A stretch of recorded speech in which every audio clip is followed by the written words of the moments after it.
প্রিয় দেশবাসী, আসসালামু আলাইকুম। আজ আমাদের পুরো জাতি গভীর শোক ও বেদনায় নিস্তব্ধ। দেশের গণতান্ত্রিক রাজনীতির শীর্ষ নেত্রী, সাবেক প্রধানমন্ত্রী ও বিএনপি চেয়ারপারসন বেগম খালেদা জিয়া আর আমাদের মাঝে নেই। ইন্না লিল্লাহি ওয়া ইন্না ইলাইহি রাজিউন। বেগম খালেদা জিয়ার ইন্তেকালে আমরা গভীরভাবে শোকাহত ও মর্মাহত। তার মৃত্যুতে জাতি এক মহান অভিভাবককে হারিয়েছে।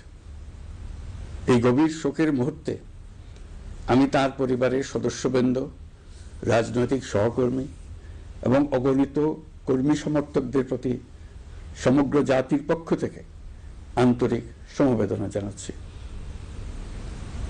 মহান আল্লাহর কাছে আমার প্রার্থনা, তিনি যেন আমাদের সবাইকে এই গভীর শোক কাটিয়ে ওঠার শক্তি দান করেন। বেগম খালেদা জিয়া ছিলেন বাংলাদেশের রাজনীতিতে এক পরম মহিমান্বিত ব্যক্তিত্ব।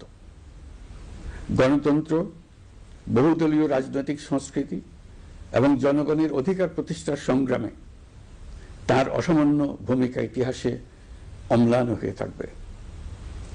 স্বৈরাচার ও ফেসিবাদের বিরুদ্ধে তার আপসহীন নেতৃত্ব বারবার জাতিকে গণতন্ত্রহীন পরিস্থিতি থেকে উত্তরণের পথ দেখিয়েছে এবং মুক্তির প্রেরণা জুগিয়েছে।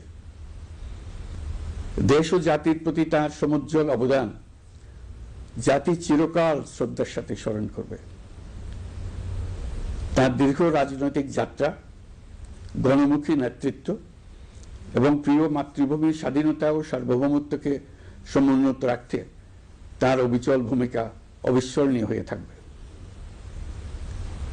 এমন একজন মহান দূরদর্শী ও নিখাদ দেশপ্রেমিক নেত্রীর শূন্যতা পূরণ হবার নয়।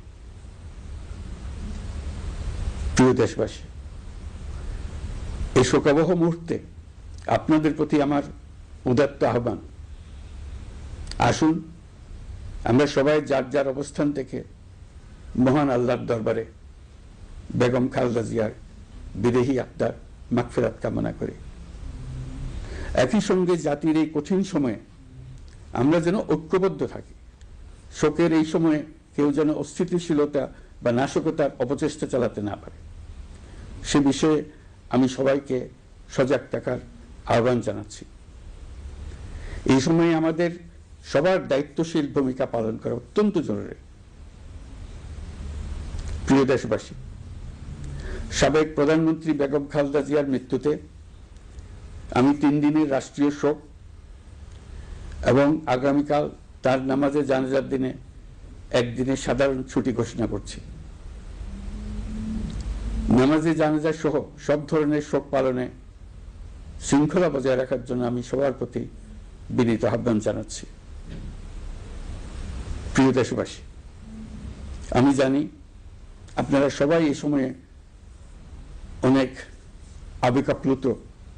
আমি আশা করছি শোকের এই সময়ে আপনারা ধৈর্যের পরিচয় দেবেন এবং তার জানাজা সহ সকল আনুষ্ঠানিকতা পালনে সংশ্লিষ্ট সবাইকে সহযোগিতা করবেন। মহান আল্লাহ তাআলা আমাদের সকলকে ধৈর্য, শক্তি ও ঐক্যবদ্ধ থাকার ক্ষমতা দেন। আল্লাহ হাফিজ।